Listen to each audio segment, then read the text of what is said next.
order. Please stand for the pledge of allegiance. I pledge allegiance to the flag of the United States of America and to the republic for which it stands, one nation, under God, indivisible, with liberty and justice for all.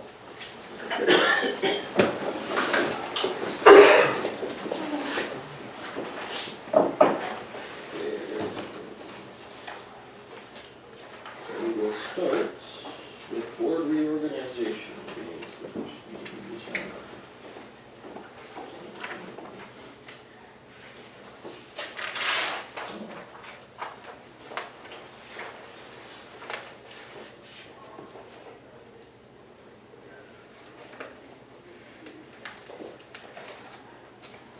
Do I get to run the first part, or do you get to run it?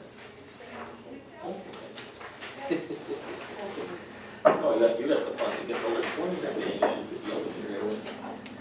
I don't think I put it as part of that. I just need to read.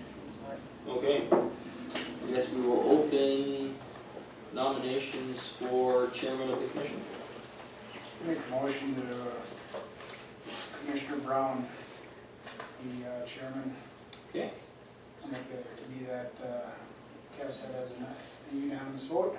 Well, we have to have a second on the motion. Okay. And just regular motion. Sure. Yeah.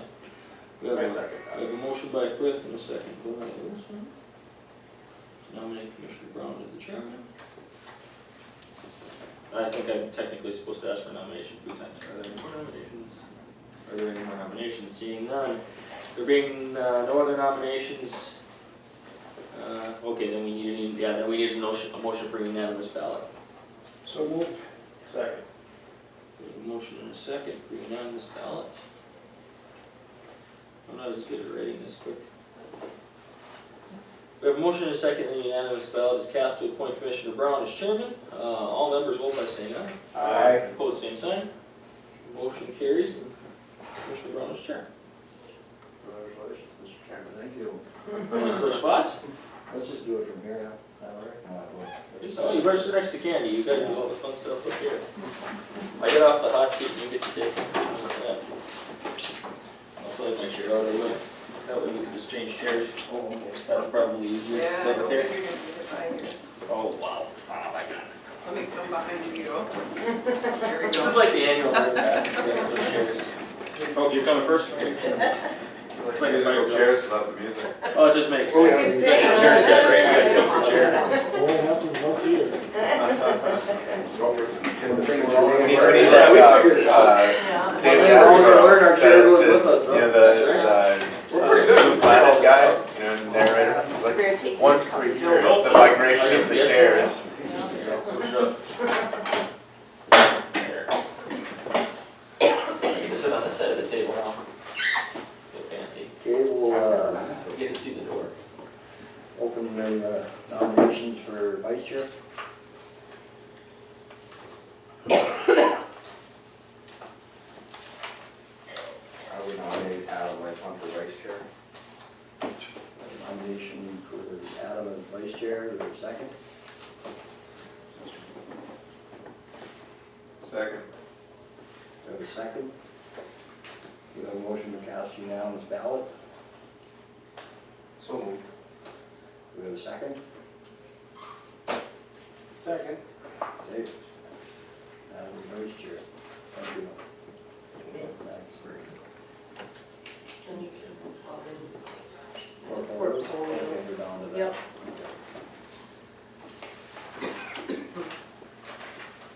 We need to leave the portfolios as they are.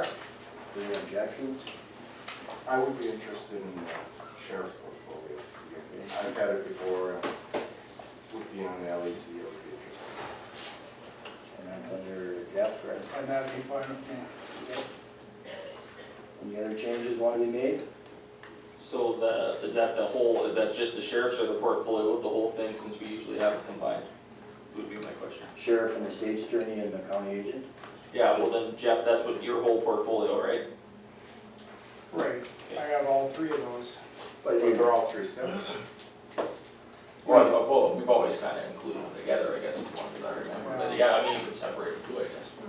Let's separate them. The only thing I would say then is we have to move probably your portfolio, since you're gonna take mine. Well, why don't you keep The it? chair, well, I'm gonna keep highway obviously, but the chair stuff has to go with you. So then we're gonna have to flip your IT and,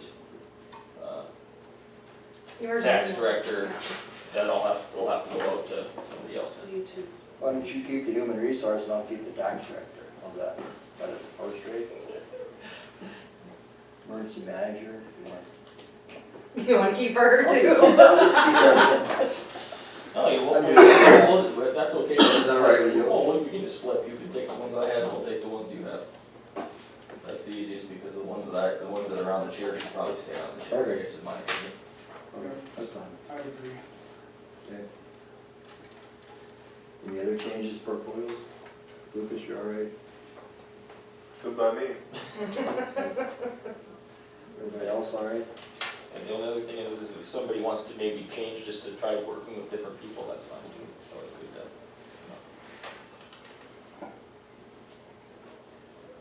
Okay, we'll move into portfolios are done. Minutes, the approval of minutes.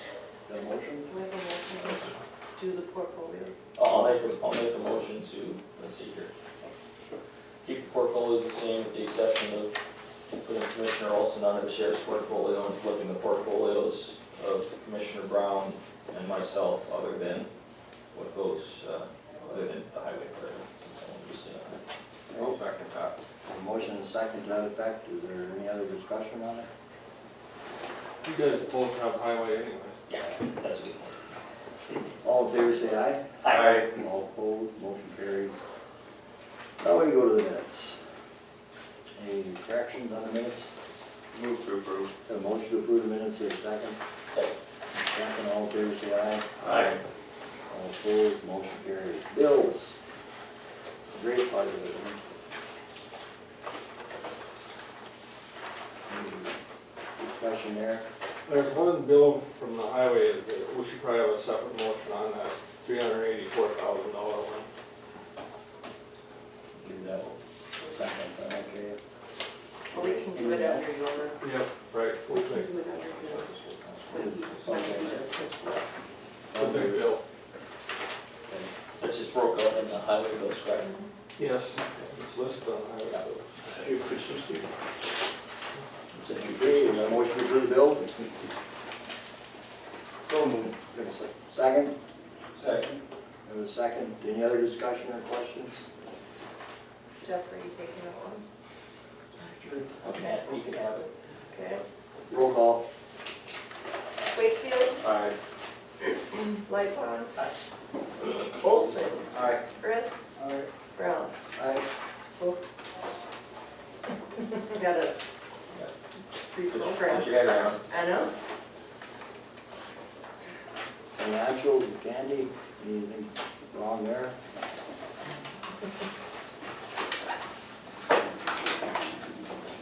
You get your one line item straightened out yet? Yes.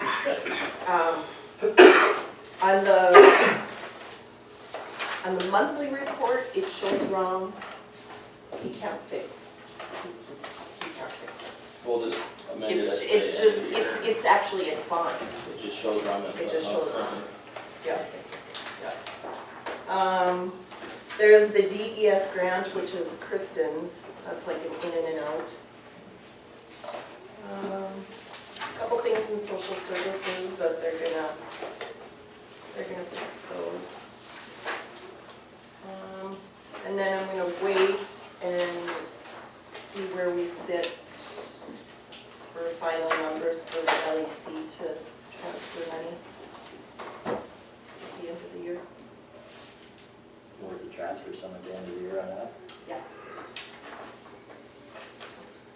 We've been transferring from the general list.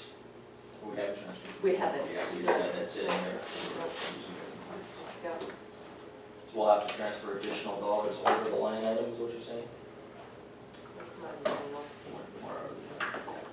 It's above and beyond what we budgeted, so, Oh, it's not something more. no. And then with the, $22,000 bill from the, Medicaid, yeah. And with that, Rob from the LEC did go through it, specified which ones were the city. So they've already received the bill. They've received the bill? I did it yesterday, yep, Would you want to tell us what it is? $1,000. Oh, actually, $1,010.59. They got put on this billing, Oh, so Rob went through it to no, pull it. break down and figure out who was what, and, yeah. So, Okay. our portion really will only be like 21,000. Big savings. I know. It's a party. I asked a couple times if he was 100% sure if he got everybody, so. As long as we're talking about the law enforcement center, I can inform this commission that at our last commission, or law enforcement center meeting, we approved, you know, the, going through with the borrowing money and things like that. And we talked to the other counties, and they don't seem to be on board to pick up their share. You guys determine how you're gonna split it out yet? Yes, by usage, Good. Well, that's good. That's not bad. everybody seemed to be in agreement, Albert County again, so. And on that note too, Rob needs to know who from this half is going to sign papers For for the, note, yeah, for the loan.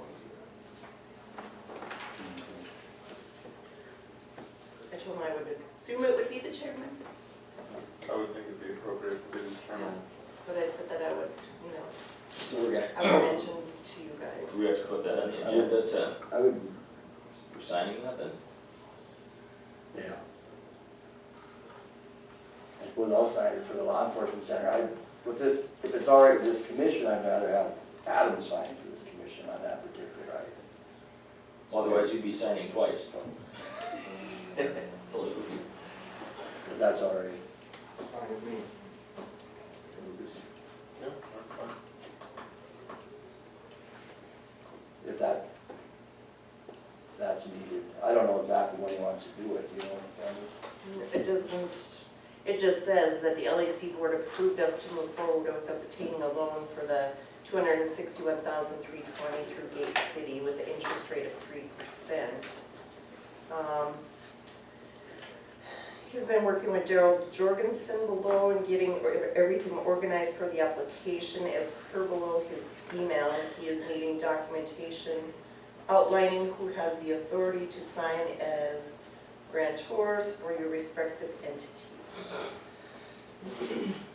All right, can I make a motion that we put approval of this on the agenda under new business? And also that we approve the agenda, because I think that's the item we're on. Good idea. That's like down I have another item for the agenda, so okay, we'll, let's go, yeah, let's continue with financials. Yeah, we can. okay, I'm done with financials, so. I'll make a motion to approve the financial report. Okay, we have a motion, we have a second. Second, any other questions about financials?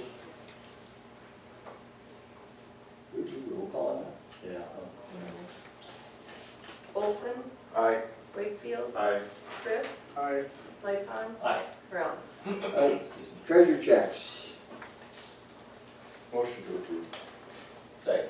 A motion and second to approve the treasure checks. Is there any questions? Roll call. Frith, Aye. Lightfon. Aye. Wakefield, Olson, Aye. Brown. Aye. Okay, approval of agenda. You want to add a couple things?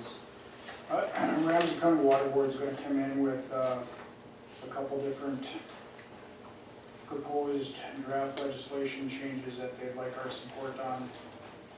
And I'd like to get them included on the agenda, among other things they may have to discuss. Where do we want to put them under water or new business? Under new business, yes.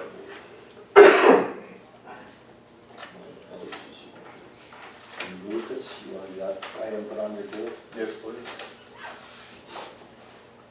And then I'd make a motion to approve the agenda as amended. Okay, we have a motion, we have a second. Second. All in favor, say aye. Aye. All opposed, motion carries. Stacy? Good morning. Morning. Well, we continue to be busy. We're still hitting numbers over 100 veterans a month. And so that just keeps me going.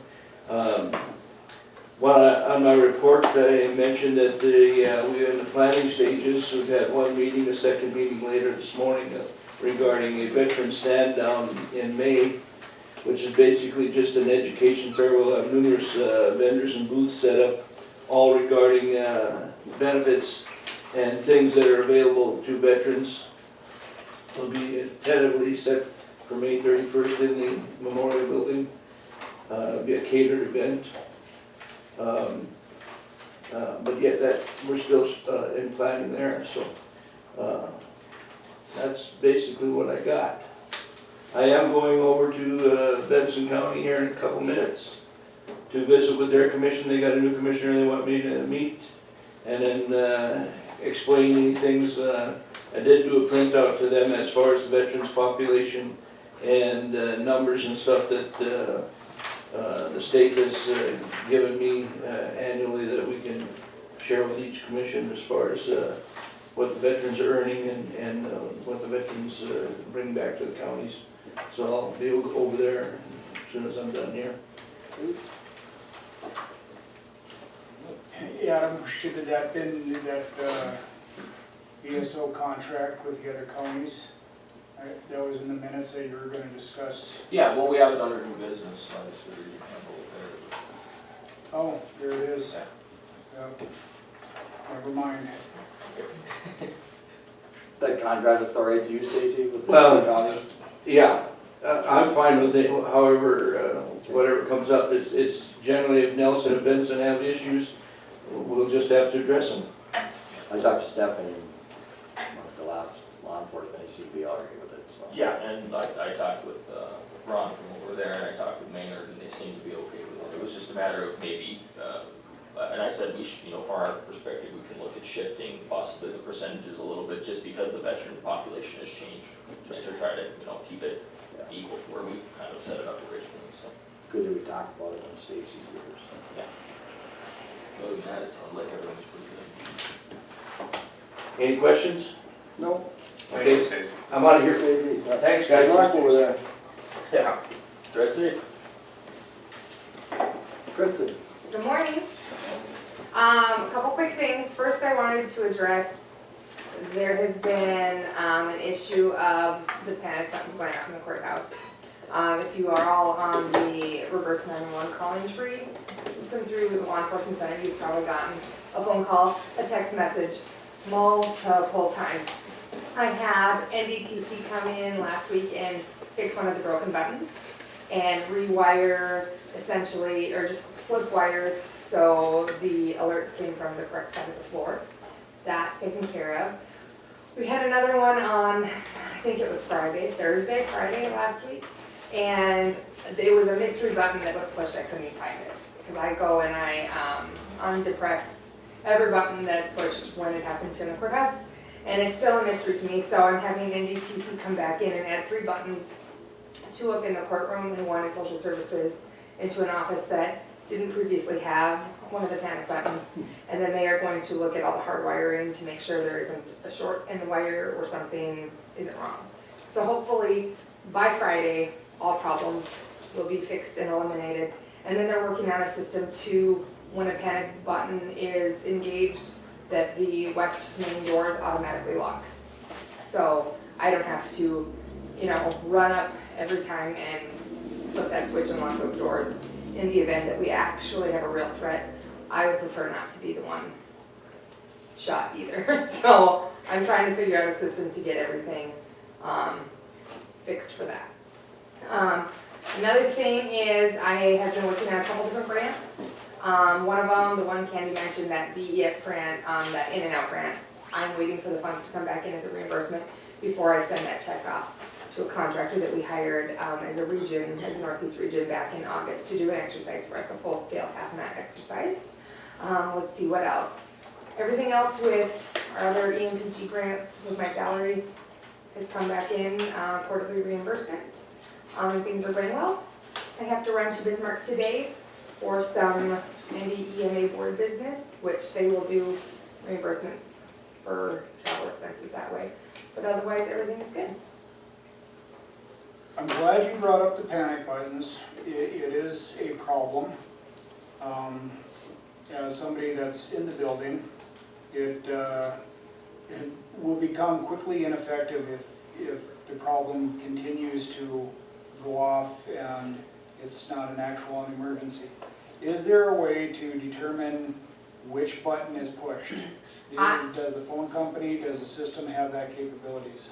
I don't have that capabilities for my office, however, I did direct that question when I heard back from Brent Johnson at NDTC on yesterday. He called me back after I left a message again Friday, and he said that if they go in wire by wire, they may be able to determine, at least in a collective area. It may not be a specific office or a specific button like, you know, right to my desk or right to so-and-so's desk, but they can give a better generalized area.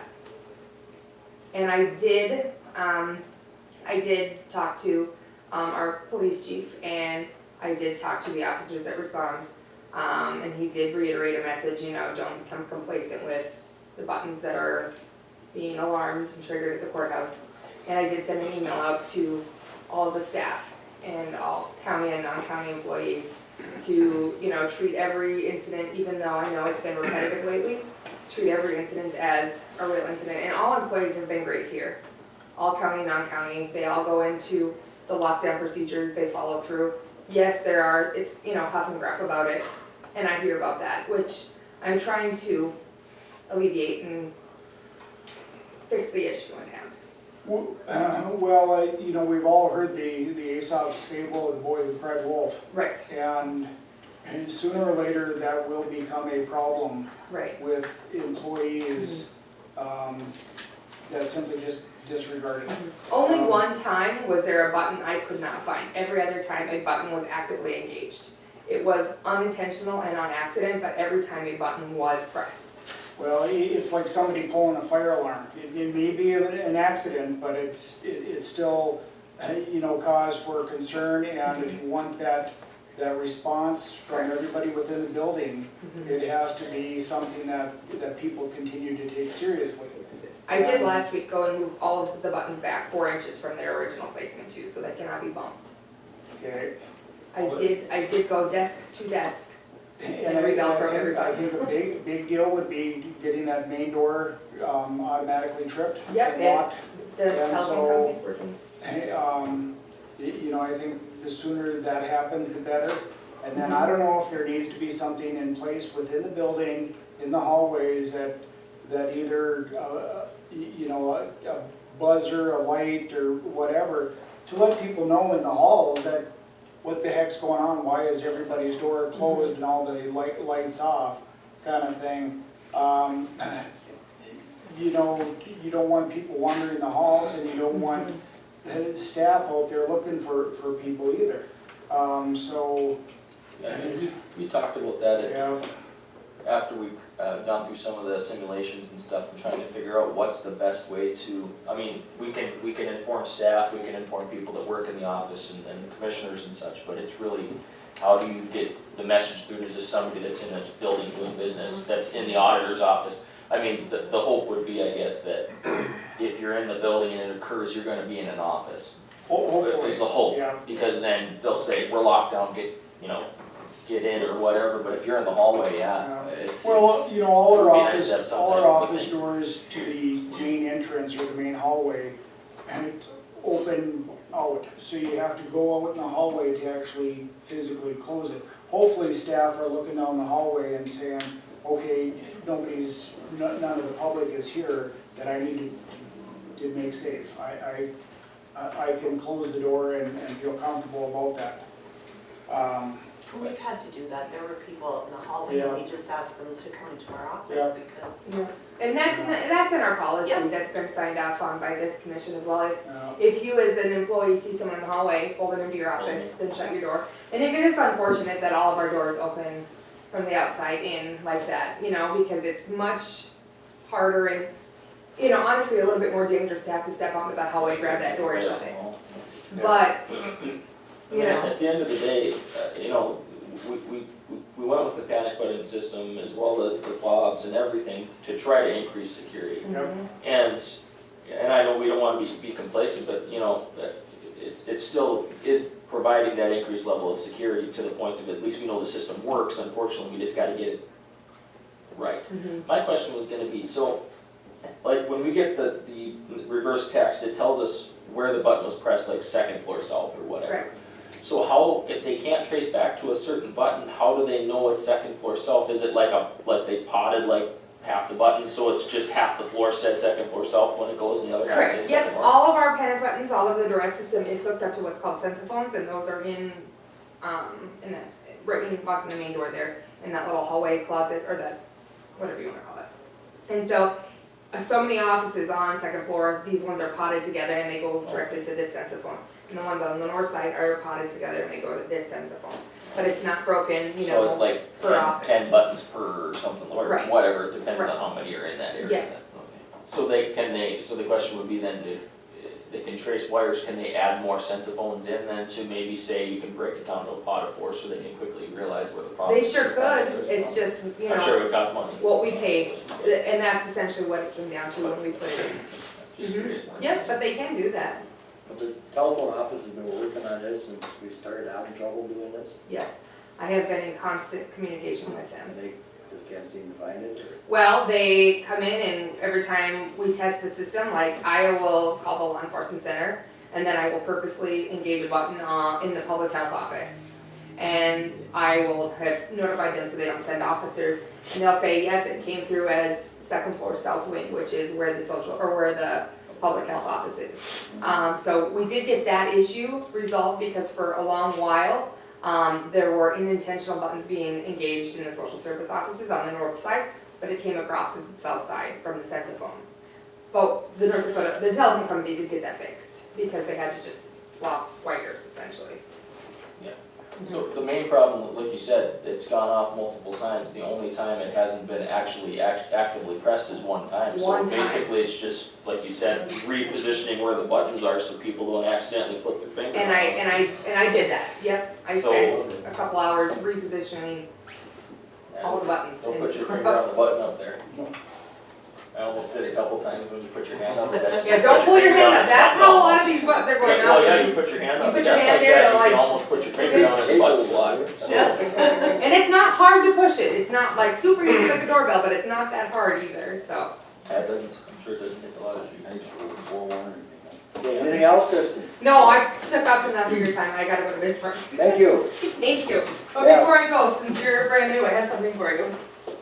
Brand new one. I'll get it later, but thank you. Here you go. Oh, okay. Congrats. Good morning. Morning. It's that time of year where we just send out a lot of our applications for credits and exemptions. We just sent out 309 farm residence exemption applications on Friday, and we're working on our homestead credits. There's usually about 60 in the county, not including the city of Devils Lake for those. The main reason why I wanted to stop in today was to let you know some sad news, but probably happy for them. Jarrett and his wife are moving to Fargo. So he will no longer be in our office. He's going to the assessing office there. So it's just kind of a transfer, but City of Fargo? no, Cass County. That's county. Yeah. So that is. But the good news is Christy just received her Class 1 certificate from the state. So everything kind of works out at the same time. So I do not plan, if it's all right with the commission, to hire at this time. I'd like to just see how everything goes with Christy and what she can, if she chooses to can do more duties in the office, and I can pick up what Jared has left, will leave, and just go from there and see how it goes, and then revisit it later on if needed. And we're still budgeted for next year for the Yeah. third position, so if in a few months we decide we want to do Yeah. something. Okay. Anything else, Beth? No, that was it. I just mainly wanted to let you know that. Thank you. All right, thank you. Kevin? Okay, first off, that bill for, to the North Dakota DOT was our share of overlay projects we did this summer out on Ramsey one in the military. There's probably gonna be another one coming from the state, but this would be a big one for $384,181.42. Need a motion? Second. A motion and a second, any other discussion on that? One thing I should add is that there's another 74,000 from the oil impact money that we will be reimbursed. So that's a positive, then a positive. Good. Okay, anything else? Roll call. Wakefield, Aye. Britt, All right, Olson, Aye. Lightfon. Aye. Brown. Go ahead, Kevin. And then the second one there, I just made a list of the conventions that we'll be going to for NATO in the next 2 years. It's almost embarrassing to admit all those, but just a heads up that Puggy Gone was, You have to get a new suitcase. and no real motion. All the expenses are paid by NATO, it's just the time away from work. frequent flyer miles. And the next one, I'm starting to get estimates from a contractor that repair those culverts on 3, just south of the Webster Road. They've, there's one separation there's 2 culverts there, one of them has got a separation on the bottom. And they make this spray foam that they can bind out all together again. That's why I keep settling on that east shoulder, because the dirt washes out right there on that separation. So if we can fill that with foam, it should stop that. So we're getting an estimate together now what that will cost, and I'll bring that to you next week. Just for the foam? Yep. Not to replace the culvert? No. Culverts are good. Culvert's been replaced recently, haven't they? Don't remember when it was. It's probably 20, 25 years. Which culverts are those ones? Just south of the Webster Road, there was always a dip there. Where we overlaid that Yeah, spot? Are exactly. those are concrete or are they steel? They're steel. That's what I thought. Those 2 are steel culverts, aren't they? 8-foot arch. So, The dirt goes out on the bottom of the culvert, Yeah, washes out, believe it or and not. cracks. Good. The water comes in, now when the water's so low, you can see that the water's coming in underneath that, let's say a 10-foot section, I don't know how long it is, but it's about 10 foot inside that culvert where it's separated. So the water comes underneath that culvert for 10 feet and then goes out through the culvert because of that separation right there. So if we patch that shut, then they'll fill underneath where the water's been going also, and then the water will go through like it's supposed to. so And then it'll quit settling. it's washing out the bottom and then it's settling everything down around it then. Exactly. So will this foam last as long as the culvert will? Longer, yeah, it's supposed to last forever, yeah. It's not like that spray foam you see on buildings or insulation. It's that type of material, but it's a lot stronger, a lot more durable. Where are these outfits out of? The salesman lives in Iowa. I think they're out of Fargo or Moorhead, somewhere down there. Too far. Is that something that we need to add an additional culvert? That it's, That's what I was gonna check with it. My thought there, and I don't know, you can beat this to death, but you could put culverts all the way along that road and the water would still go over the top of it, so. Because of the angle. Yeah, it comes quick from that Loch Nedmore cooling system it does. either. That's my only thought, is if we wanna add something there, or, I think the culverts are in good enough shape that we'll be fine that way. And this will also help stop the rust that is going on there, so. But if we wanna do future work, I don't know, we probably wouldn't lose what we're gonna do on the foam, but, you know, if we're gonna replace everything, then this foam work would be a waste of time, that'd be the other thing. Find out what it costs. Yeah, but once I get the estimate together, we can, but just a heads up, starting to think about it, and I'm gonna mention it to the water board too, so they got a heads up. And Probably only a certain time of the year they can do that. yeah, the water's way down now, so they'll be Sure, doing the it schedule fills up quick. in the winter time. They go in there with heaters and melt all the water and pump it out and then do the work in the Oh, they dry. do it in the winter? Oh, really? Yeah. I thought they do it like September, August or something. No, they can get all the water out of there if they do it in the winter time. They put little curtains on the ends, I so was gonna say, you no just cold curtain air. the ends and put a nip coat in there and you're good to go. Yep, that's exactly what it is. It's like a little ice house down there, cold or something. said. Yeah. When's the next time we're scheduled to do like thin lift on that?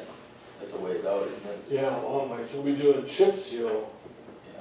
probably 3-4 I was gonna years. say the next time, unless we had to replace culverts for some reason, that's probably when we want to attack it, I suppose, because at that point, we'll probably be talking about shoulder work and everything, I suppose, with another overlay, so that might be the most common time where we'll probably want to attack culverts and put in some more or whatever, so. I'm guessing if you replace those big culverts there, you probably end up putting in a series of box culverts. Yeah. Or replace them if you're looking for something permanent. I doubt that meets the, Yeah, I don't The know. relatively They've standard. never done a study there or not. Was there ever a bridge there, or was it always culverts? I think it's always been culverts. it's pretty shallow, I mean, it's, 8-foot culvert is pretty much like fit in there, It's an 8-foot arch, so that was Yeah. a little bit smaller. right? Not a lot of height. There's only two there, huh? Yeah. Down the road, 1,000 feet, there's another one, but like a 48 inch or something. But it's a long ways away. Yeah, you just know when water's running in the spring, that's gonna be the water. It's just- But it's- I hate to talk about another bridge, but that might be the spot. Huh? Yeah, box culvert, yeah. Okay, anything else? I also have it in my budget, to buy a mini excavator, replace our rubber tire backhoe, so I'm gonna start putting specs together for that, just a heads up. We're gonna do it on 100? No. Right at 88, 90 with the trade. KLJ also has a contract amendment for the engineering on our paving project from last summer, so I'll let Paul kind of go through that. I'll do a copy of it. Yeah, I guess it's basically covers another 2 days of paving. We figured 6 days to get to the end of the contract, and they were hoping they would get done in that amount of time, and they didn't. They actually ended up going another 22 days past the contract date. But the rest of the work, the striping and signing stuff and the rumble strips on the north end of Walleye Drive, all that stuff was gonna be done anyway, so I didn't, include any extra hours for that. That was already included in the original scope. This is just for the extra, another 2 days of paving that took. And that amount is 8307? Yeah, Correct. yeah, They went 22 days past their contract date. yeah, Is it, what, 1,500 a day? 1100. So we gained 24,000 or whatever, but Well, yeah, but their paving time took them, let's see, a little more than 14 days, I guess, but we had figured it would take them at a maximum of 8, with most operations. Then when they came back in late, when it was cold out, their days were so much shorter, but it stretched them out. Is the work all right? Did you get it done right? Yeah, there's only one day, a short day on County 1 where they had a gradation or a compaction deduction, but that was more due to, we were doing blade leveling, and then they would thin up the top lift so we wouldn't go over the tonnage too much. And when you have less than 1.25 inches of lifted asphalt, when the rocks are 5/8 max, so you have 2 rocks stacked on top of each other, where you can't really do much more with the compaction beyond that. So after that, we eliminated the blade leveling and just did it all in one lift, because the road was pretty smooth to begin with, so it wouldn't, then their compaction was fine again. And all the paving was done within spec, the temperature spec and all that, with evotherm additive. So that was the only quality issue we had. Who is it? Strata again, right? Yeah, still. Kevin, does this stay within, I'm sorry, does this stay within the budget of the project? it will stay within my budget with 24,000 of LDs, and that's like 33,000 extra for engineering now, but it does stay within what I budgeted. Because our contract for paving was quite a bit less than we paid, budgeted for. It was a good bid, yeah. Yeah. They were fined? enough then to make Well- up for this difference? Well, no, it was 33,000 extra for engineering, 22 of that or 24 of that we covered with the LPs. And that's based on the contract amount. If it's up to like, I don't remember what the ranges are, but I think it's, if it's a calendar day contract from $500,000 to $1 million is $1,100 a day per DOT spec. And that's what it would bid under. Are we gonna correct this in the future, Paul? We can't have this dilemma every time we create a road. I mean, we're playing with taxpayers' dollars here. We're not responsible if we don't come up with a plan to cover us. I've thought about that too, and one thing we could do is make our deadline dates sooner. The weather got us this year, so if we move that ahead a little bit, we'll gain a little. Well, and another thing that happened too, and I guess Mayo must have done the same thing, because they were paid in late on 281.57, they were the second bidder. And they still have a lift to put on that on 281 next year. So, They had to pay some huge LDs on theirs. right, So so, did Knife River. I mean, everybody got caught in this region with the bad weather we had. There was 2 weeks there in October, we know we stood still, right, Adam? yeah. Hardeman. We didn't do anything for a while. So that was my thought, if we move our date ahead, maybe we can avoid that. Is it pretty standard to have like an $1,100 a day? It's something in the spec that if it, like you said, if it's a certain dollar amount, it's this, if it's a certain other dollar amount, it's this. It all goes by the spec book. Yeah, that's why it was where it was. Can And then I think this was a change smaller- that, or is it pretty much standard, it has to stay in that range? Actually, we can do whatever we want, but we were advised by the state to keep charging LDs because everybody was in the same boat. And if we didn't do it, and everybody else did it, so we were advised by them to. Well, my thought is the whole concept behind the LDs is that it's supposed to cover any additional incurred costs that you possibly could have because they're going over. Sure. Right. Not just because they're late. I mean, I honestly don't care if they get the job done on the 31st of October, if the weather is good at that point to get it done. It's the fact that we incurred additional costs, so the LD should match the possibility of incurred additional costs. Yeah. So if we got $24,000 worth of LDs out of them on this deal and it's costing us an additional 33, shouldn't we be trying to match the LDs up to be closer to that 33 since we know that's what the additional cost is gonna be? So instead of 1,100 a day, maybe it should be 1,400 or 1,500 a day or whatever it's gonna, take to make up that difference on the amount of days they went over contract. I see your line of thinking. But we should do that besides move that date. Yeah, I mean, You know, and like, Those are set by the spec book though, so. yeah, and I know, I'm the just saying. LDs are. It seems like they should kind of match what the cause, what the incurred cost is, because otherwise you're always gonna get in this situation, because I wanna, from my perspective, we worked with KLJ for a long time, and I don't wanna stiff you guys, I mean, we wanna make sure that we have a good relationship and that you guys get paid, but at the same time, we don't wanna get caught in this again if it happens next year or the year after, so, Yeah. just a thought how we can handle it going forward, I guess. Well, and I don't think that the contractor intended to No, make it take that long. I'm sure that they did not make money those days when they're only putting out 600 ton. No, and I'm not blaming them either, I'm sure their best case scenario was, let's get this thing done, get it knocked out, Yeah. and you guys get done on time, and they get done on time, and then they can go do more work. Right, You know? and what happened was they left, went to work on another project that had higher liquidated damages, I'm sure it was a bigger project, so, the smaller dollar amount project waited till the end because it had less penalty for them. Yeah. I think that all the contractors play that game. Yeah, I'm It's sure just they how they book have to up right to the limit of what they think they can handle, and then if they get stuck with some bad days, then they can't catch it up. Who writes the specs on these LDs? The state? The state, So how do we get them changed? oh boy. Well, Easy. yeah, because that stuff, the DOT actually meets with the AGC every year on spec writing, and they've worked this out over the years. They get input from all the contractors and Is this a number that just goes up automatically over time, or is it stuck the way it is? They adjust it periodically. It's the spec, what's actually in the spec book, I think is probably lower than what's in the supplemental specs that modify that, and that's what we used, was the current. because of the cost of living or cost. Well, right, that was my question, are these numbers, are they low because they haven't been updated in 10 years, or are they just low?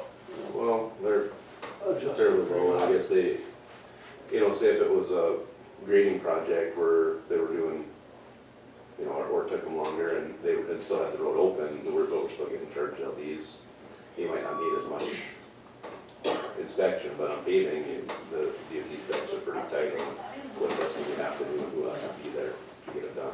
Yeah, that's reasonable. But are the contractors writing LDs? Are they having influence in putting down the money for the LDs? How Yeah, much it I should don't be? think to The some state extent, confers they talk, yeah, but at the same time, it's based on dollar amount, so I don't know, of contracts, I don't know if you're gonna. See, I Makes you don't, wonder how much fuss you wanna create. well, I don't quite, I mean, what's the I mean, we're getting way past what we should, but what's the rationale behind additional incurred cost on a larger project versus a smaller project? It doesn't make sense, because you're gonna, if you go past the deadline on a big project or a large project, I mean, I guess you might have more personnel on the big project, but I think it's you're still incurring additional cost regardless, you know?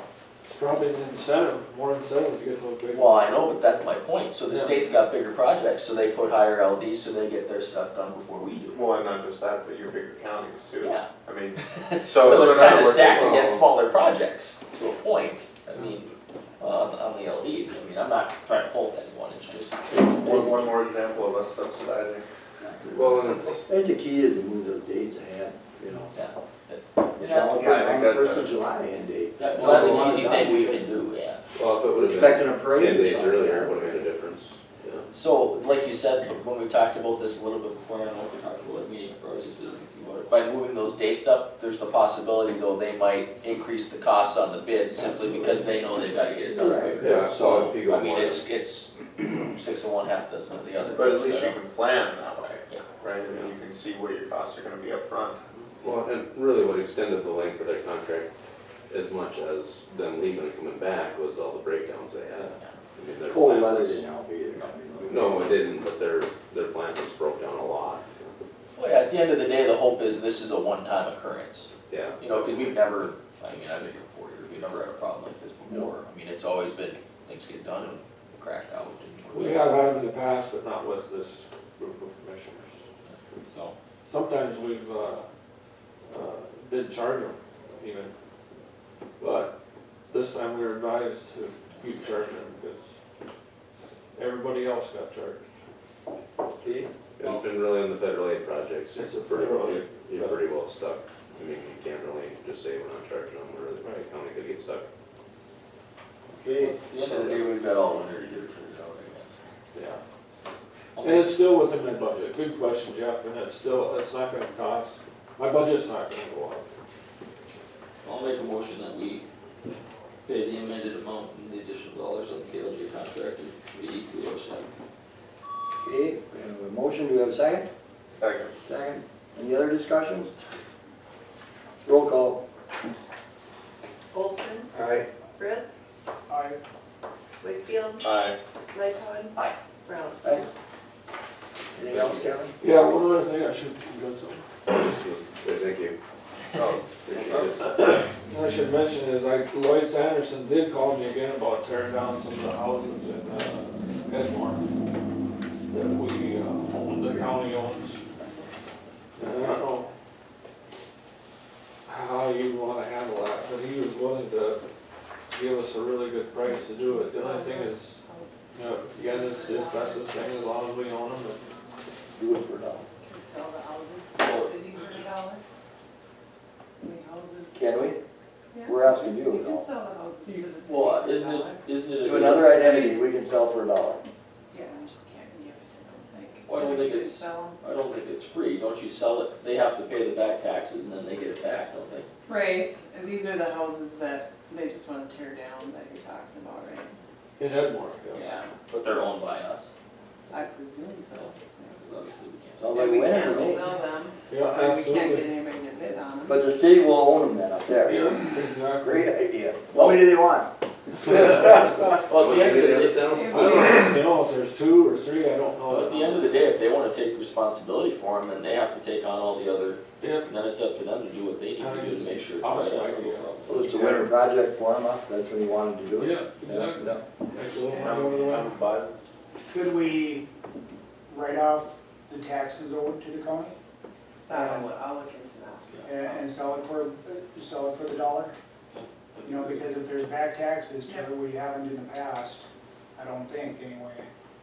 The only thought I have there is that tax money goes to, a lot of it's gonna go right back to Edmore, the school and. Right. That's, However, I yeah, mean, that's we the look thing. into it. So, And they'll flush their treasury is, though. yeah. Right. Another suggestion, it might be cheaper just to leave what taxes are owing and have the city write off their specials. Okay. Kevin, you haven't seen anything coming down the pipe from NDCO furthering that potential legislation for a fund to demolish those houses? No, it's, in works, but it hasn't been updated or anything. It'll go through the system. Yeah, I know at the conference there was discussion on creating a bill to help fund that for local entities and whether or not where that fund would come from. I like this idea. Yeah, but I think, you know, the logical choice would be obviously the health department or health departments. I think Since it's one of their requirements to have them checked before demolish.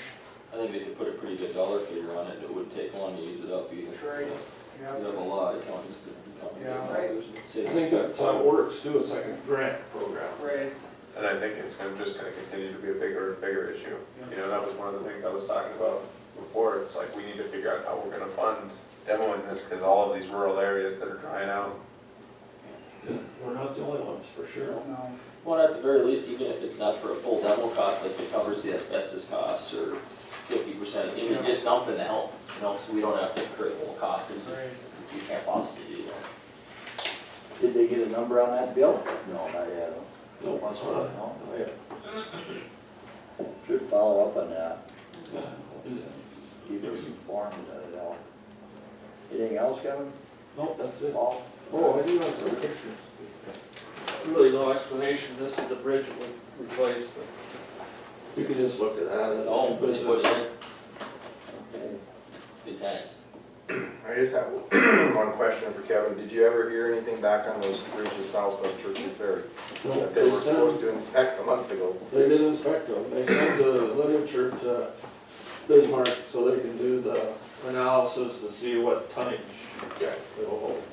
I know we can't travel it or anything, but at least if you don't get a wet winter, you know, in the spring, maybe they should utilize that bridge. Then we'll know what tonnage. Yep.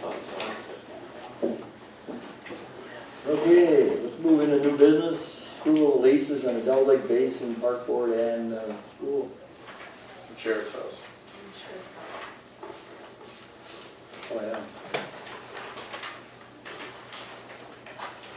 Any questions or corrections? Candy, anything changed or? Kind of the same? Anybody got any problems with it? We're, as from the joint board's perspective, they're very appreciative of the assistance from the auditor's office and the cooperation that they have, so. And the low cost of it, you know, it's a pretty reasonable bargain.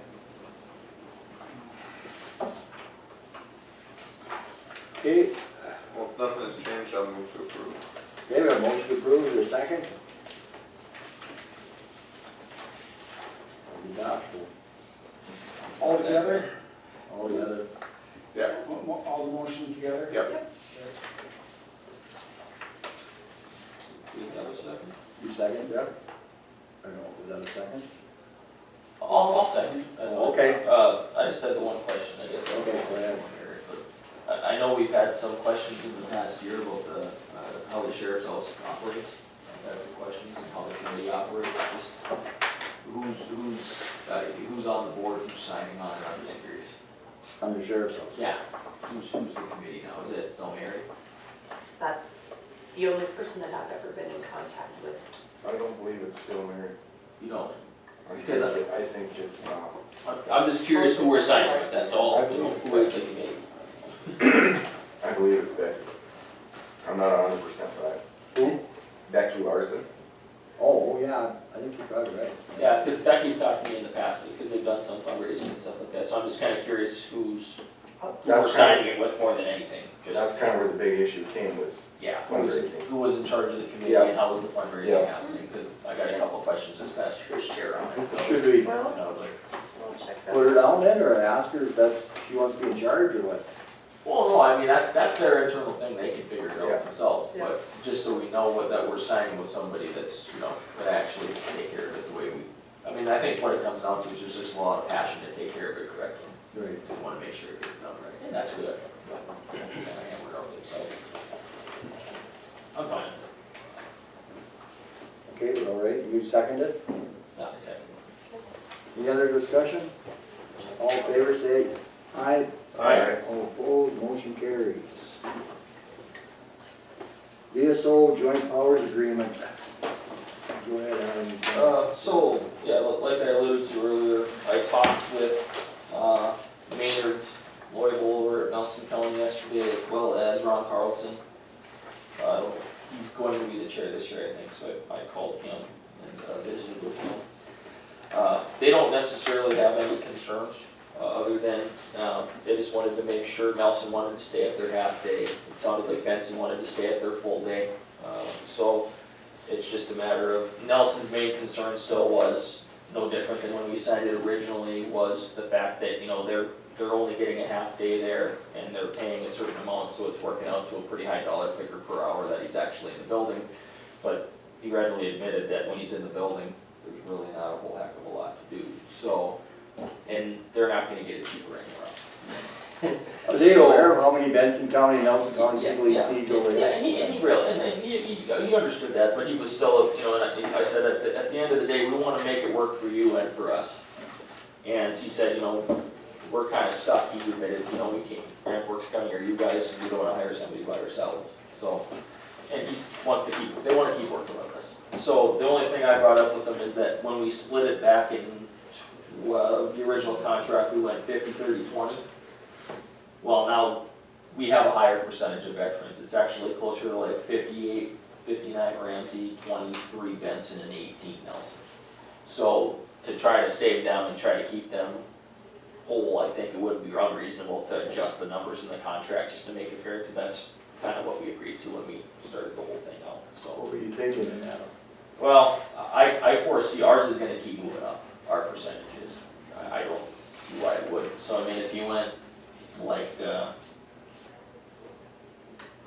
but we are doing the additional work of making sure the payroll gets paid and everything like that too. So, I mean, we could either do 60 us or 55 us and then go 25 Benson, or, I don't know. Just, I hadn't thought about it too much from that perspective. I do some math then. If you drop Nelson down to 18%, because they're gonna keep dropping, and that'll keep them pretty full even. So that'd be, let's see. Math on the- 18, 22, and 60 of the, I think that would work, yeah. There you go, you're quicker at math than me, that's query math right there. that's good. I even went to math class. Say, that's why I couldn't do it, I had query math Is there. that all right with you?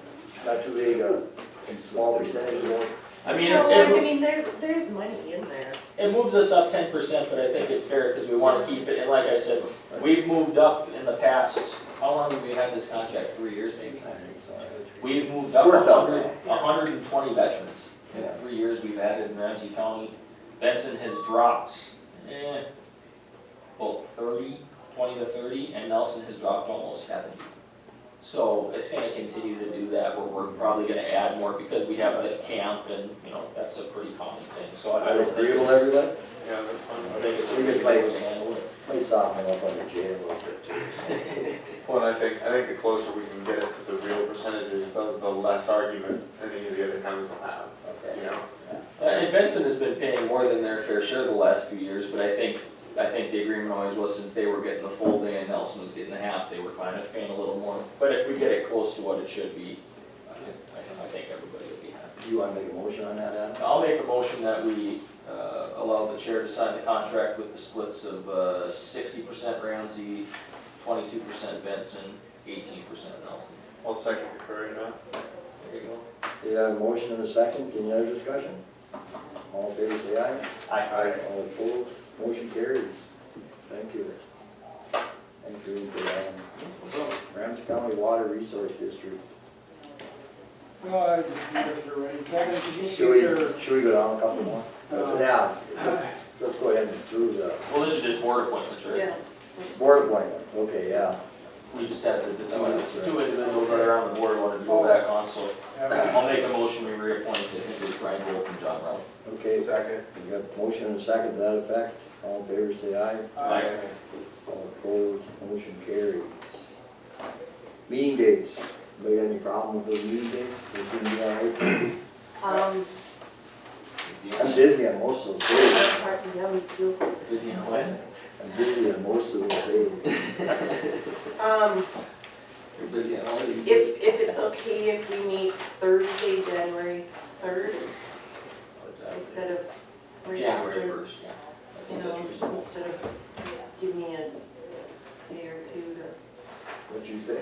Third? Oh, you want To, to you meet know, on Thursday? Yeah. instead Yeah, me of, too. Hey, we're supposed to be having, isn't it, what are you doing, Bloody Marys on yeah, Supposed to be sober by that. New Year's? yeah. Thanks, for you or whatever. I was just going back when I was a kid, go back to school on my birthday. Come to the commission meeting on my birthday. Okay, we got any more sports play there? No, I'll make a motion that we approve the dates for the 2019 calendar year as presented. Okay, we got a motion, do we have a second? I'll second it, but I will not be here the 15th of January, the second meeting, Okay, so, let's do you. It's usually pretty late. Motion and a second, all in favor, say aye. Aye. All opposed, motion carries. What's the next one? Computer purchase, auditor's office. You want a day off and you want a computer too? Oh, Yeah, I need a new computer. This is for you? Yeah, That's the one we're talking about. yeah. So that's By- this one here? Steve with Got it in your IT, budget? yeah, that's why we ordered it before the end of the year. Good. By 2020, I believe, we have to have Windows 10. Yeah, they're discontinuing support. They're discontinuing support on the other one. Yeah. Okay, that's all you need to know. Well, it cost us a bunch of money up in social services too, because we had to update all of the operating systems and everything, because they're not supporting the old ones anymore. I think we were still operating on 7 or something like Yeah. that. Well, it's Did you bad know- too, because 7 did was you know better. that? 7 wasn't good, good. Oh. Well, else are they gonna sell You should new maybe computers, they don't talk to update the Steve. old Well, ones. that's right. Well, you can still use your old computer if it'll support 10, but your computer's pretty old. Doesn't have the operating. I- Well, I That's don't the think oldest that they one in can, the I don't office. think that they can force you to give up using like, 7 or anything, 'cause you bought, that was, the new thing that Microsoft does is they don't actually sell you the operating system anymore. So you can't buy Microsoft Windows 10, you just get it. They sell you a licensing agreement. Yeah, right, so the difference is like in the past, if you bought Windows 7 or Windows 98, you had it, right, it's yours, they can't take it away. Well, they realized that people would stick on the old systems for way too long, and then they said, well, we're not gonna sell them anymore. That and they stopped doing, Okay, service pack supports. Yeah, no more we'll updates. take a motion on this, motion to approve. Let's get a motion here. No more discussion, just motion. Who's second? I did. Okay, motion is second, all in favor say aye. Aye. All opposed, motion carried. This is in your budget, right? Yep. Okay, very good. Water board, then that's the next one. Yep. Let's talk about that law enforcement. We'll budget deal then with the before other they ones get in after here. What did you want to talk there, Lucas, about? Oh, no, I just wanted it on here so I can make a motion to approve. Okay, very good. You guys sign it? Yeah, I just fill you in a little bit. I think it's gonna be usage, that's what we based it on. And, just rough figures, Benson's gonna be about 130 and Towner and Nelson gonna be about 50, rural 50, and Eddie's gonna be about 27. So is there gonna be a membership agreement, or not a In the membership, agreement, future. but a membership, In the fee? future, they've been warned that there's gonna be a membership fee in the future. And need that money to put away for. I was gonna say, we're gonna set that up in a second, one for building maintenance. I've been trying to get that done for 5 years, I but I think think I'm that's finally great. gonna get it done. That's a good way to handle it. Well, I And think Mark. everybody should see the value of it this time, but just make sure that, when it is structured that way, that you guys protect the funds enough that they can't be cannibalized by, Right. you know, a committee 5 years down the road who says, well, why do we have all this money sitting here? Let's keep the cost of the operations down instead of putting the money back in the building. I At some mean- point, hopefully we'll catch up on buildings. Yeah, I think. So was there a motion on the floor for that, or? I haven't made a motion, but I can if you want.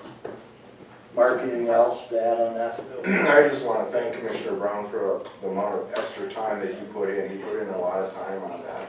He went to Benson County, he went to Nelson County. He's been going back and forth to the LAC, and he put in a lot of time on that. I want to commend him on his service. Thank you.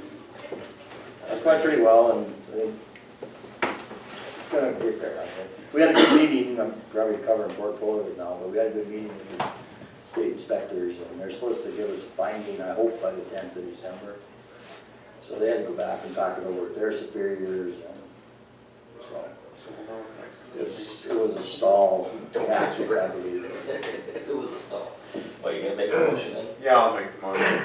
Okay, I'll second that. and then one other thing, that if I have to sign it as law enforcement center chairman, I'll let Adam sign it. Yeah, no, I'll motion that either the chair or the vice chair can sign, that's fine. Thank you.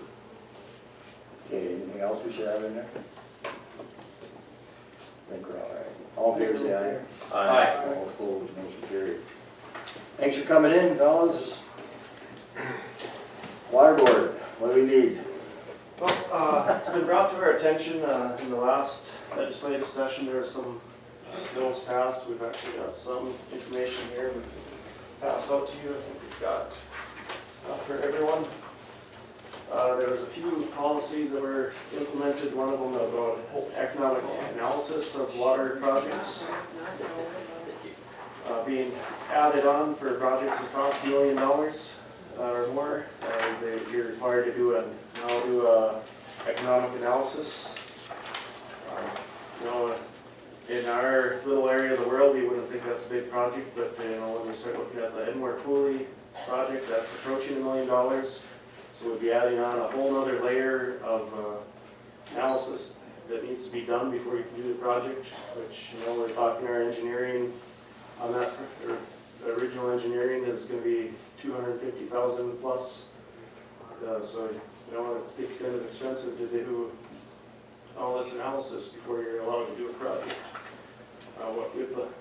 We're asked to support getting that changed, along with a few other things that are listed in here.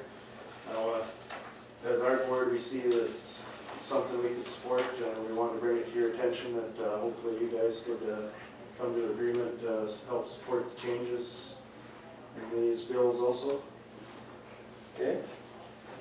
You know, I'll give you a little bit of background on this.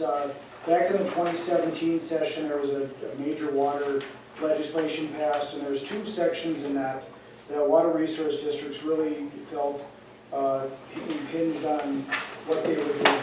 One of them was snagging and clearing, a cost share for that along natural water courses. So if you have natural vegetation, natural trees that have fallen in your waterway, you can request to the state a cost share to remove that. So it becomes then back down to the landowners, townships, water resource districts, and county commissions to fund that type of removal. We don't have a lot of that, or I don't know if we would have anything with that would qualify, but certainly the operation of the state outlets down the Cheyenne River, that would apply to that. You know, anytime there's any type of natural vegetation in that, it should be cleared out to prevent a water backing up and flooding agricultural land, farmland, different things like that, township roads, county roads, state highways, what have you. So we feel that a cost share would be appropriate on that. That was taken out of House Bill 1374, along with the economic analysis. And the economic analysis on projects is already done, it's, becomes another piece of bureaucracy that just further delays the project process and adds to the overall cost of it. And this is gonna get rid of some of that? These two legislations that are being proposed in here would do away with the economic analysis and would include then snagging and clearing in natural water courses back into a cost share program. And what we've been doing as water resource districts across the state is going through and having the water resource districts themselves approve supporting these changes, and bringing that to their county commissions for their changes, and hopefully we can further that on to our association of counties and have their support for it as well. Okay, Just one question in reading this. So it says right now, local water resource districts are already required to do a cost analysis. So what's the difference between the cost analysis that's currently required and what was put into this bill that we're trying to remove? So when a water resource district does proposes a major project, they've already done the background work, the engineering, and they've come up with, their engineer has probably come up with a plan for this project along with the economic analysis of, you know, how much is it gonna cost, is it gonna be cost effective, those type of scenarios. So by the time you get to the State Water Commission to ask for a cost share on that project, most of that, if not all of it, has already been done. So to ask the Water Commission to then take a look at the project and do another cost benefit analysis, economic analysis on that project will further delay that project from getting done. And water projects take a generation to complete anyway, those big ones. And so the legislature has, on one side, they don't want a lot of carryover at the Water Commission, which there already is because of the delays in projects. You know, you come in there and you request $1 million on a cost share, they approve it, that $1 million is tied up for however long that project takes until you request the funding for it. And so that money just sits out there. The legislature says, no, we want that money spent, we want projects that are shovel ready.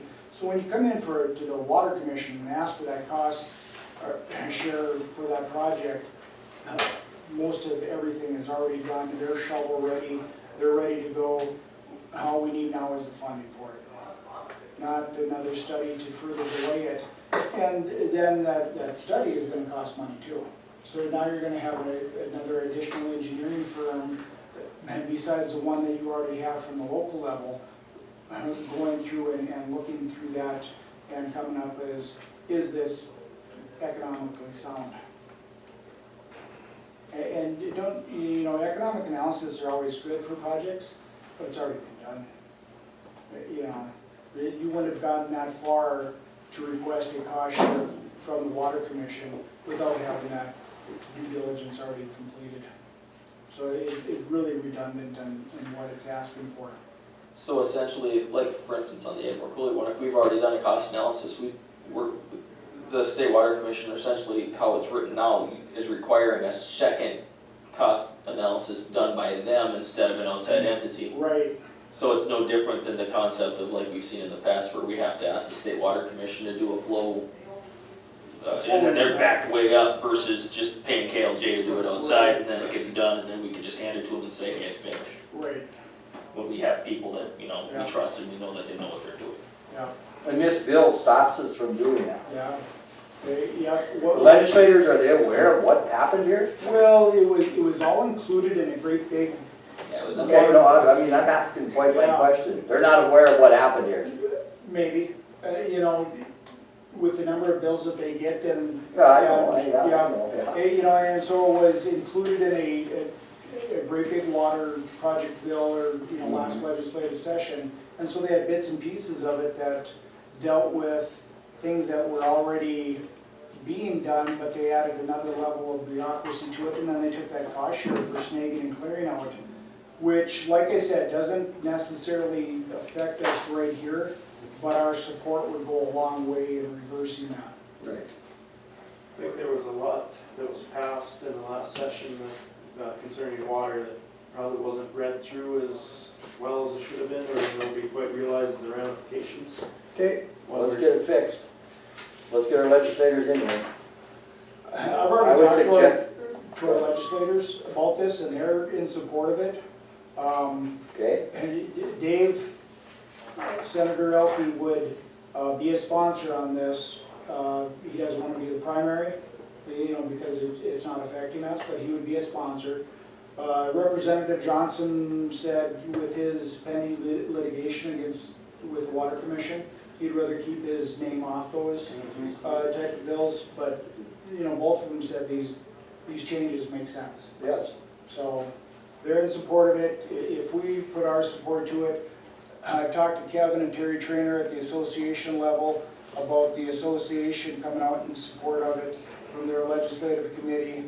I think it goes a long ways to getting the changes made. So, Well, I think we should talk to our legislators before we send them down to prison market. And looking at the 18th of the next meeting, try to meet with them at 4 or something, if the water board come in then. And you don't want to make yeah, we'll go ahead and make that. a decision today? Yes, we'll make that, yes. Well, one of the other things you're going to hear a little more about is we're under the statewide significance. Right now, if we want to do any water project, it has to be cleared by the State Water Commission. Yeah. That was put in back in the 90s. There is a little bit of a push coming, I think Nelson County's leading it, about trying to get that reversed or modified, anything we can do to help out. It's affected us at the water board where we've had even a small project, the guy's been pumping for 45 years and he wished to just put in a pipe. To us, it makes perfect sense that, there's gonna be less impact from a small pipe running for a limited amount of time than a big pump going. Came back from the state that, that's new drainage. No new water. Huh? Right, so a guy tries to get a permit, do everything by the book and do it right, and we can't even do a simple approve a permit for that, so.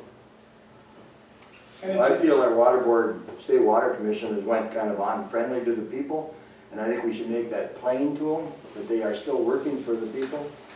And the only way to do that is through the legislative process, and something like this needs to be corrected. And we need to talk to our legislators and get them in front of us and tell them what we need, what we need. And that's, in the past, it's worked, hasn't it, Adam? When we've gotten them in front of us. I think so. Yeah, they need to be made aware of what is important to us right now. Absolutely. That only makes sense, like you say, somebody, depending on how much money pumping water in a pipe will let it go away from them.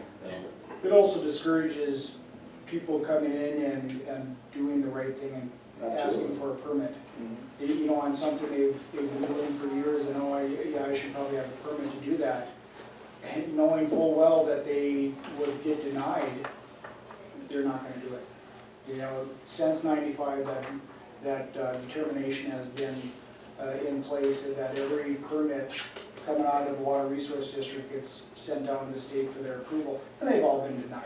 Whether it be a little tiny slough from one slough to another slough, or one drain to another drain, it doesn't matter. They've all been denied, whether it be Ramsey County, Benson, Nelson, Towner, anything that's been proposed within the Devils Lake Basin since '95 has been nixed. So. And the worst part about it is that it's being done anyway, right? I mean, Right. and then the issue is that you lose track of where all the draining is, Right. right? Whereas if you could actually have people come in and have a common sense discussion, you could map out where does everything drain to. Whereas now, there's so much drainage that goes on under the radar that, who knows? Well, we should have a meeting with them now, we'll go ahead and Can I ask go on with this. one more question? Go ahead, My only question would be, so we do a cost analysis and economic analysis, we have in the past. So before 17, that was justifiable to the State Water Commission to basically look at that and say, okay, it looks good. Do they have any parameters when you're doing a cost-benefit ratio analysis or anything like that to why they greenlight a project versus why they don't greenlight a project? A lot of it comes down to engineering. And because if you look at the overall population of North Dakota, very few of our water projects that are over $1 million would fit in that cost-benefit analysis of Well, yeah, of serving the greater need for the greater population. It doesn't, we're too sparsely populated for that to happen, so, and that is the other thing to keep in mind on the economic analysis. It's only for projects that are greater than $1 million. So if you have a smaller project that you're getting cost share for, and it's, 500,000, then you're requesting 30% cost share from the state, that's not gonna bump up that next level of economic analysis. It's the bigger ones that are $1 million and greater that are gonna trigger that next level of scrutiny. And to be honest, I think a lot of those projects are already held to a higher standard of scrutiny anyway before they get to that level. And we see a lot of it on the east side of the state, down the Red River Valley where those major projects are occurring, so. well, that's kind of my question, so we have something like the Admiral Cooley project we're looking at. Obviously, there's, if you do a cost-benefit type ratio study, it's not gonna be a person cost, it's gonna be increasing farmland value or increasing production quality or whatever. Right. So how, so say we have a project ready and they have a project ready in Walsh County or Nelson County, and it's a similar type concept, how do they differentiate and go, this project is better than this one, or we're gonna greenlight this one and not this one? Because, in here it says the state engineer shall develop an economic analysis process for water conveyance projects, and then they're supposed to use that to determine which project they greenlight. So do they have something like that now, or are they just kinda going, well, that one looks good? They do have a prioritization Makes the most pyramid. noise. Yeah. And I think the pyramid goes, is it personal protection, flood protection type of scenario on down to, I think it's human use. They've got a hierarchy, basically. A water supply, and then, general water maintenance projects have the bottom tier of that pyramid, so they get the least amount of attention, least amount of dollars. Where the Fargo flood diversion, they're looking at $60 million a biennium for the next 20 bienniums or whatever, the 10 bienniums. How much, Jim? 60 million? I think it's 60. They're asking for 300 from the state this time. An additional 300 from the feds, because they just re-upped the project last yesterday. Yeah, 2.75 billion. So they're gonna be asking for more and more money all the time. And primarily, those are funded through the oil extraction tax. Well, I guess I'm just looking at this from it wouldn't be, necessarily a bad idea, because we're talking about water projects. If we're gonna talk water on the 18th, maybe have Mayor Johnson come over too. He's our rep in this area that sits on the water commission. Get him a little informed of where we're coming from too. But my thought, like I said, Adam, on the 18th, if we can get the water board in here and get their 2 cents involved, and the more people we have here to show the legislators, the better off we are. People make an impact. People that they're representing make a big impact on them. I know that. We've been through quite a few things since I've been on the commission with them, and they seem to work hard for us when we let them know what we want. So we could set that up for like 4 o'clock on the 18th. Would that work for everybody? I'll leave us approximately an hour or a little over for a discussion with them. And we better let them know ahead of time, because quite a bit ahead of time. Can we do that, Andy? Does that work for everybody on the commission? They're in Bismarck today, aren't they? Yeah. February right now. So that would work for everybody, I think. Need a motion for that? So my question is, for today, are we gonna be in support of these today or not today? Need a motion. Let's get a motion. Yeah, let's go on record. You bet. Okay. Well, I'll make the motion that we recommend support of these 2 legislative changes. Okay. Second. Have a second. Any other discussion? All in favor, say aye. Aye. All opposed? Okay. Passes, I guess. Very good. Thank you for coming in. Nothing else, huh? No, it's been a quiet year, and it's quiet for us parks right now, so. We back on it, we, Just trying to get the Edmore thing going. I got one thing, are you guys gonna support, trying to get rid of or statewide significance? Or you wanna study that some more, or can we try to push for it that when we're down at Bismarck now at the meetings? explain that a little bit more to me, Dwayne. Well, statewide significant, we were just talking about it, is where we can't do a project because the Devil's Lake Basin is running water into the lake and the pumps are pumping it out. So they don't want to add any additional water into the lake. So until it gets down to the point where the pumps aren't pumping anymore, they don't want us to do any new project where it adds water to the lake. Are we gonna change it with the bill? Well, get rid of the statewide significance. They implemented it with just a strike of the pen. So if it was a strike of a pen, So we gotta get the governor to strike it then? no, it It wasn't was a state state engineer. engineer. It was Princeton back in '95 that made that determination, and according to an attorney general's opinion is that as a department head, he has that ability to, without changing any state laws, he has that ability to make those changes or make that moratorium or request or whatever you want to call it. And I think we may have the difficulty of getting that reversed as long as they're still pumping. How long they continue doing that is yet to be seen. But I think it's a good idea that we do it. It's frustrating from a water board standpoint. You go down to the water commission meetings and there's water resource districts lined up requesting cost shares for projects. We don't have any.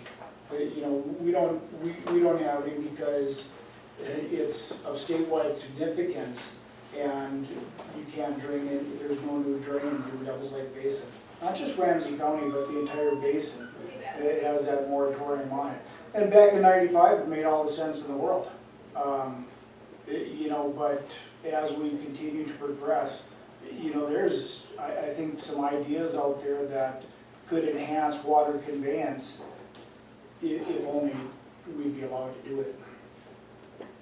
Well, how are we gonna dance around the attorney general then? How are we gonna dance around his opinion? All you need would be the state engineer to say, any new drain projects, and anything, you know, over 80 acres anyway has to come down to the state for their approval, their blessing. But if you wanted to do even a small one in Devil's Lake Basin, you can't do it. I think, at least from my mind, it would make sense to get together stakeholders and set sort of a list of exceptions that we'd like to add to this. So in other words, I can understand why it's of state significance, I get it. But to send them, hey, you know, everybody in the whole basin agrees that we should be allowed to do this and this and this and this without needing to send it to you. You know, can we get that in there? You know, to me And that is, Nelson County right now has got some projects, and their water wouldn't even be coming our way, they'd be going the other, but being But it in don't the matter. basin. right. I think to me it would make the most sense to not necessarily try to overrule the state engineer's authority, but rather to say, hey, look, I mean, we understand where you're coming from, we understand what you're doing. Here are the areas that we think, you know, everybody'd be better served if we could just do these things without needing to get your approval. It'd be interesting to get their opinion on how that would pertain to tile drainage. You know, we have a couple of them within the county that are well over 80 acres. And what's the difference between a subsurface drain versus a surface drain? And, you know, contributing 10 acre feet a day, like the new one that you guys just received, you know, just about 10 acre feet a day contributing on that versus a new drain lowering a slough or a lake that's encroaching on township county roads, i.e. fenced or slough. You know, I don't know what kind of CFS we're looking at removing from that, but you know, 10 acre feet a day would add up in over a period of time. he's saying is you should have specialized in water law. Yeah. They made a whole lot of money. Sounds like it's actually. Yeah. So Dwayne, what do you need then? You need a declaration of the commission then, that we're in support of doing away with these significant drain applications? I think looking into it and having some expectations of it, kind of thing, without just a broad stroke and eliminating anything under 80 acres doesn't require a permit from the state engineer's office. I mean, yeah, so maybe the answer is to try to get a sort of a convention of stakeholders together and have the people that actually know their stuff, because I certainly don't, come together and write out sort of what it is that we'd like to see as exceptions to the rule, have that passed around to all of the boards and stakeholders, and we can all sign on to it and send it to the state engineer. What resource districts do we have in the basin? Just so how many counties would it be? 8. I think that's a good idea. If you could get all the resource districts to sign off on a list saying, this is what we'd like to see, and then get all the commissions to sign off on the list saying, this is what we want to see, that's gonna hold a whole lot of clout walking into Bismarck saying, this is what we want to see, and at least it gets us, we're all on the same page then. Right. I think that's helpful. We'll start that conversation Thursday, I think, and we meet Yeah, the down joint in board. Bismarck with the joint board. Yeah, I think that'd be a good place to start. And we'll have some people from the water commission staff in attendance, so they'll know what we're thinking anyway, and they can throw their 2 cents out, and we can hear what their objectives would be, I guess, and we'll start that conversation. Because I think you'll have a lot more luck getting the state to work with you if you're saying you're coming from a place of understanding rather than saying we're going to try to. Yeah, but at least you guys are aware of what we're up against. Oh, I absolutely think that we need to do a better job of making common sense regulation, but. Yeah, that was a good example, Jeff, of Spencer Slough. I mean, there's a hell of a lot of water there along that county road there. And it was the first road project that I approved when I came on the commission.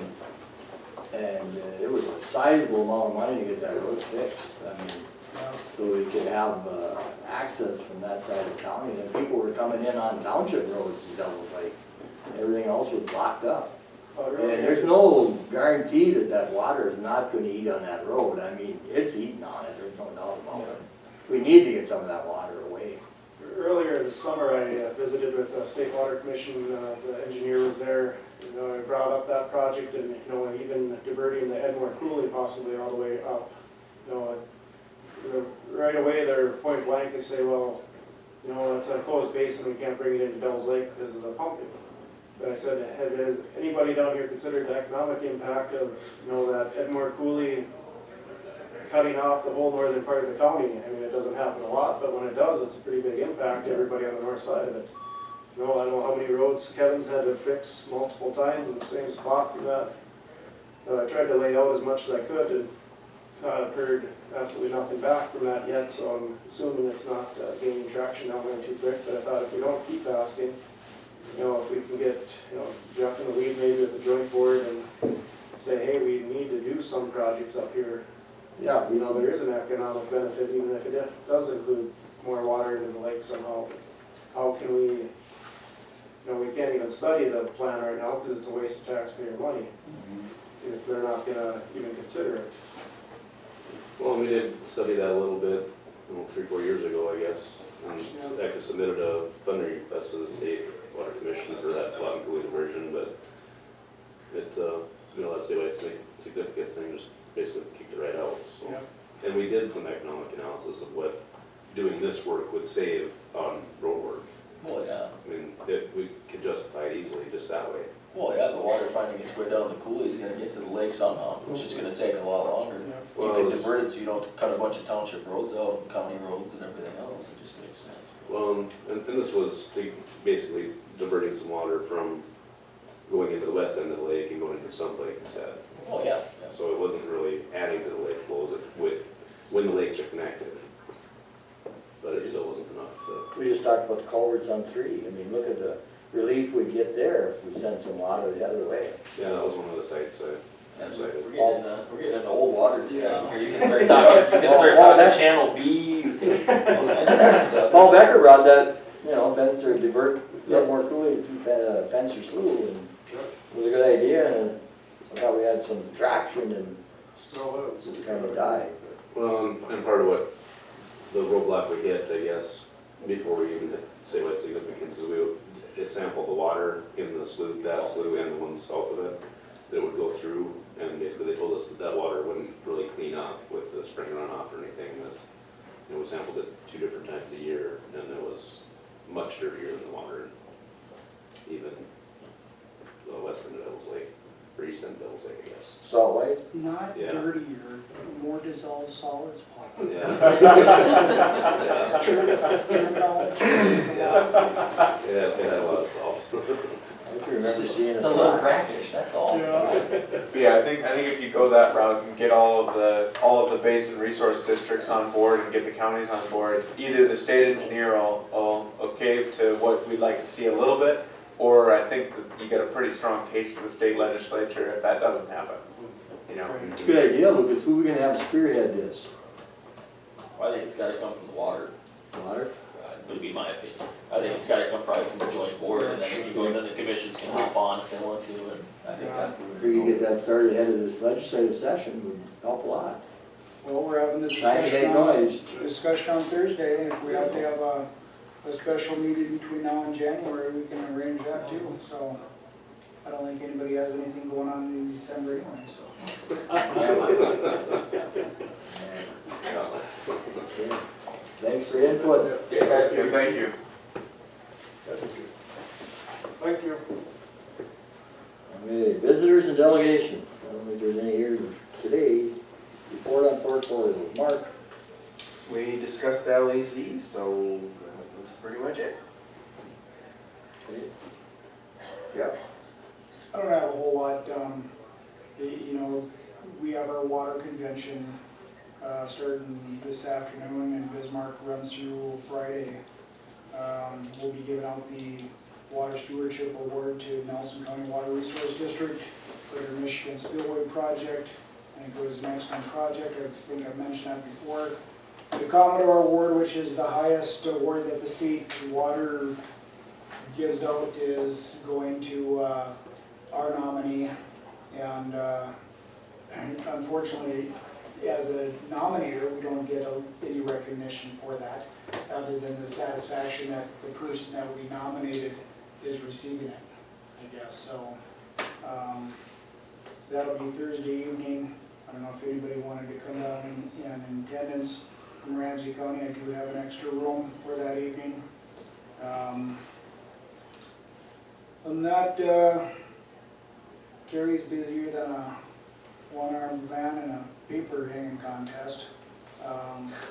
You know, it's busy up in her office, and it's, I know Steve's been busy down at the LAC, the Sheriff's Department, and other than hitting a deer, I think everything's going good over there.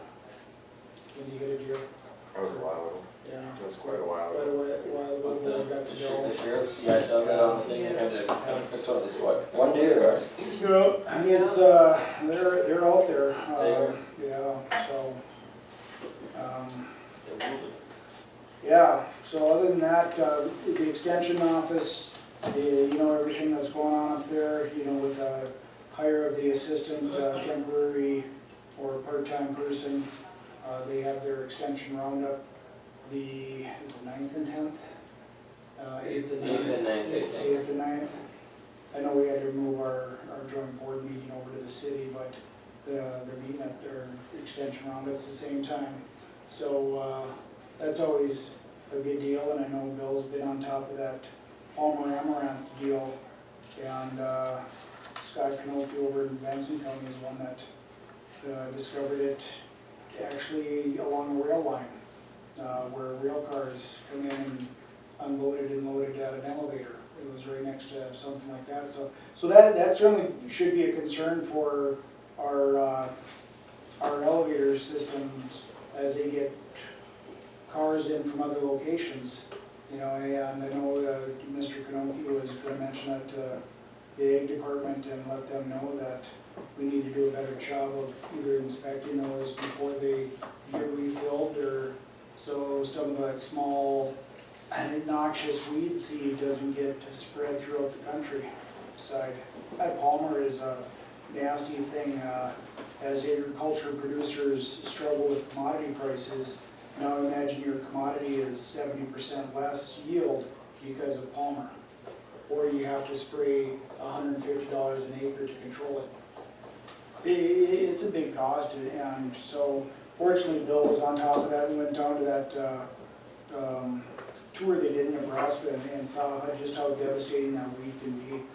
But it's unfortunate that it's showing up in the state and relatively nearby. But certainly want to thank Carrie for all her hard work. Of course. Wonderful. But other than that, Lucas? I can tell you who the new director of the Heritage Center is. It's Lisa Crosby. And so she'll be starting on the 1st of January. We're excited about that. The other thing I wanted to bring up is the Memorial Reading Garden in the library has now been fully paid for. So pretty good to get a $100,000 project done with nobody paying for it who didn't want to. So I'm pleased about that, and I hope you all think it looks nice. That being said, we're still accepting donations, so it all goes to a good cause, right? Think of the children, buy some books. Yeah. Good. So that's it. That's all I have. Great, thank you. Alan? What do you think? County Housing Authority, we had our meeting last month, nothing crazy going on there, pretty straightforward. Social services, we haven't met since our last meeting, but I will say that we talked a little bit about, obviously the ongoing 2206 stuff where we might have to go to units or whatever we're calling them. Talked with, when visiting with Ron Carlson last night, and we're going to hopefully meet sometime in January, their social services board and ours. We're going to shoot for that third Monday when we meet anyway and try to do it combined then, but we might have to switch a date up to make it work.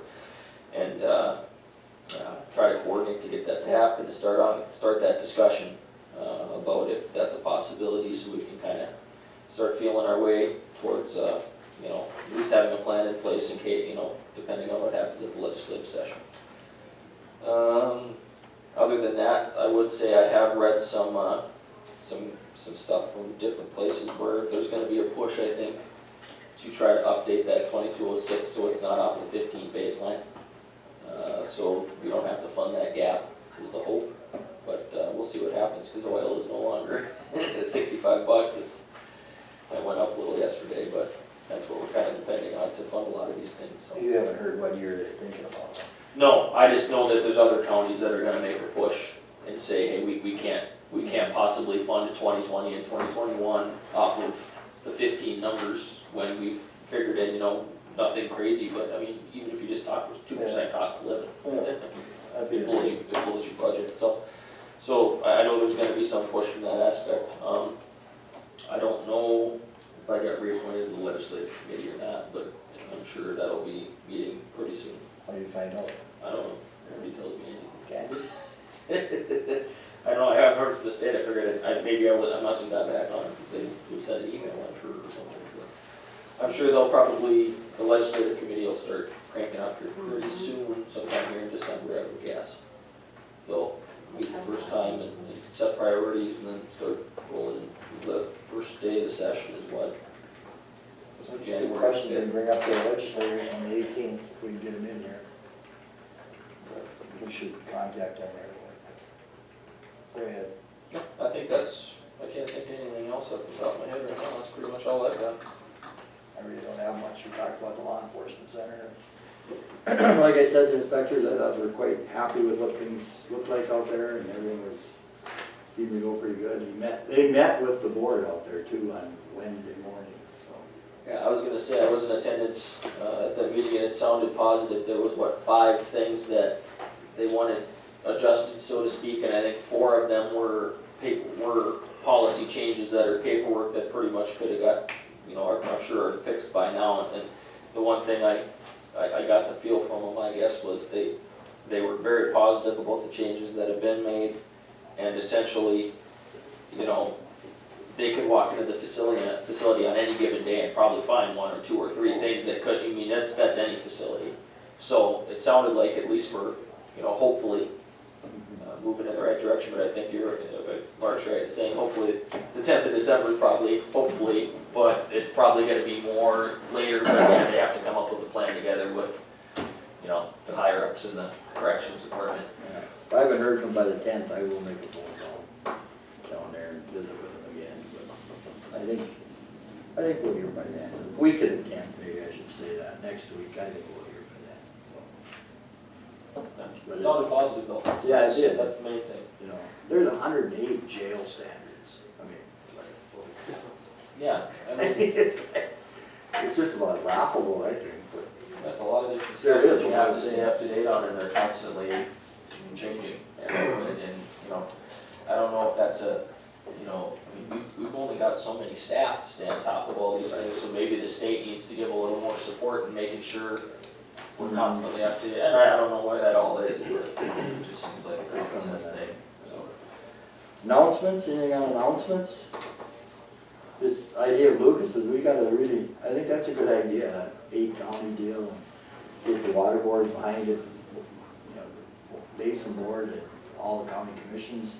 That's could create some traction down there, and I think it'd be a good way to go. What do you think, Jeff? Yeah, I think we should try to have that ready for this session. I mean, that is the whole concept behind the joint board, and what their purpose is to be an advocacy entity for the 8 counties within the Devil's Lake Basin. It'd be nice if Benson County would be in support of the joint board, but they haven't been before I came on. That's. Can we get them in support of this issue? Oh, I think, well, maybe. That'd be a start. And being at the bottom of the basin, they're the ones that they feel the effects of the rising water, although there's plenty in Minnewacan who have created businesses and economic development surrounding the higher water Oh, elevations. that industry in the courthouse, Yeah, that's about it. Just I guess talking water a little bit more, what's the base elevation of the 2 outlets? 45 on the west, 46 on the So it is east. 45 on the west, so we could pump for a while still then. We could pump for a while, if we have the stomach for it. Well, because we're right around 48 48, right yeah. now, so And that was kind of the goal number for the year that they wanted to retalk about stuff, so. so depending on what we get for precipitation this winter, we're sitting at one of the 4th, 5th lowest precipitation years in the last 25 in the Devil's Lake Basin. So Say we could use a little rain. we do have storage. In June, that'd be just fine. Yeah, I like those March and April rains to get rid of the snows, and then after it thaws out, then it soaks in nice, and then we get good moisture. We do have plenty of storage capacity up in the upper basin again, so, We've got sloughs that are empty that haven't been empty since '93. yeah, so, We've got some storage capacity. and that's gonna be the discussion as we move forward, as this lake continues to go down naturally. Mother Nature plays a big role in that. Are we gonna continue to push for those outlets being operated? The west, has those issues of seepage, leakage, where those landowners have caused some problems. I think they're gonna deal with that at their meeting on Friday. Whether or not that operates at capacity next year is yet to be seen.